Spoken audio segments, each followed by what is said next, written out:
Okay, so we are so close to the release of the Joker. We are just so damn close to the release of this movie. And as I pointed out yesterday, am just looking forward to the movie coming out so that we can finally have all those conversations that people are not willing to have until the movie can be seen by the wider audience, and then the wider context can in fact be discussed. However, when it comes to the press surrounding the movie, especially those who are asking Joaquin Phoenix and everyone else questions on the press tour, man, you all really got to watch what you say. You all really got to read the room and understand what it is you're trying to ask, because what you're going for here is clickbait nonsense. What you're going for here is sensationalized headlines. And what you're doing is you're putting people like Joaquin Phoenix in an impossible situation. And look at this one here. Controversial Joker question has Joaquin Phoenix walking out of an interview. And this is true. This is absolutely true. He was asked a question, and it's a doozy of a question, and it is an inappropriate question in my opinion to ask right now before the movies come out. And I think it's a fear-mongering question, and I think the person should be absolutely reprimanded for asking it. And Warner should probably not work with them anymore. But of course, that's not how the story ends. Anyway. So Joaquin Phoenix is out promoting his upcoming Joker movie, and doing interviews isn't always the most exciting thing for an actor to take part in, as they often have to answer the same questions over and over and over again. However, Phoenix was caught off guard by one particular question in a recent interview, which prompted him to walk out. While Joker has been getting heaps of praise, there have been some critics who worry that the comic book movie may glorify violence. Now, I referred to this as Joker Derangement Syndrome. The people out there that are trying to argue that this movie is going to cause violence. We've seen this time and time and time again. But the article in question here is actually from The Guardian, and it's titled "No Joker, Why Joaquin Phoenix Walked Out of Our Interview." And of course, they play it up. And I was going to pull from this article directly, but it requires a subscription. Sorry, Guardian. I don't trust you enough to go premium. I'm so sorry. So it's MovieWeb it is. Anyway, so they say here, Phoenix was asked if Joker might perversely end up inspiring the kind of people it's about, with potentially tragic results. And instead of answering the question, the actor got up and left the interview. Now, here's the thing. Can you blame him?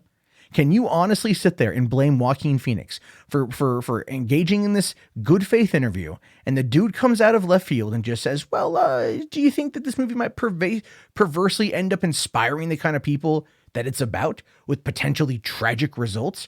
Obviously referring to James Holmes and the Aurora, Colorado shooting, obviously referring to a number of other shooters in America, obviously referring to all of these things. You don't ask that of an actor who's portraying a role. You just don't do it. No one's going to sit there and go after the movie called Cuck and talk about that from that perspective, even though that movie exists. And trust me, I will be talking about it. Oh, Lordy, I will be talking about it. Anyway, Phoenix came back later on and finished the interview after talking with Warner Brothers PR over the question. There may have been waves of mass shootings in North America over the past several years. In the summer of 2012, a man stepped into a midnight showing of The Dark Knight Rises and opened fire on the audience after throwing tear gas in the theater. 12 were killed and 70 others were injured.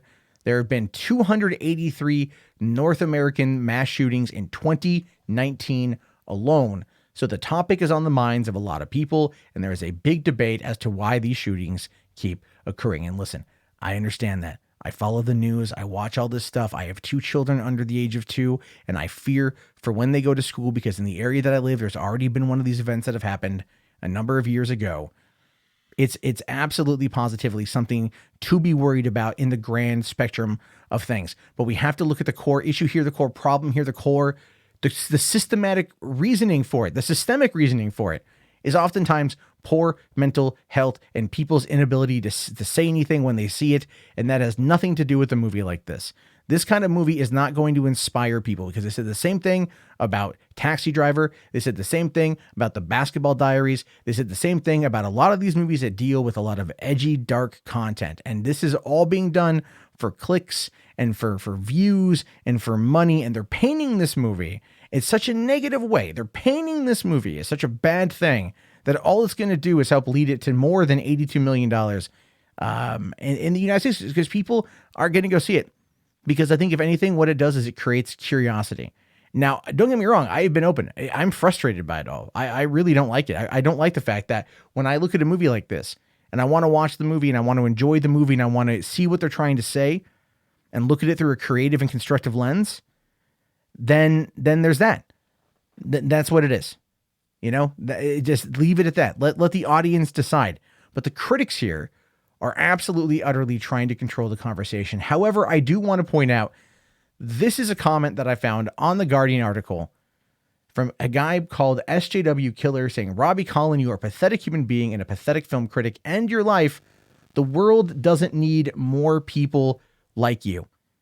And not the right thing to say.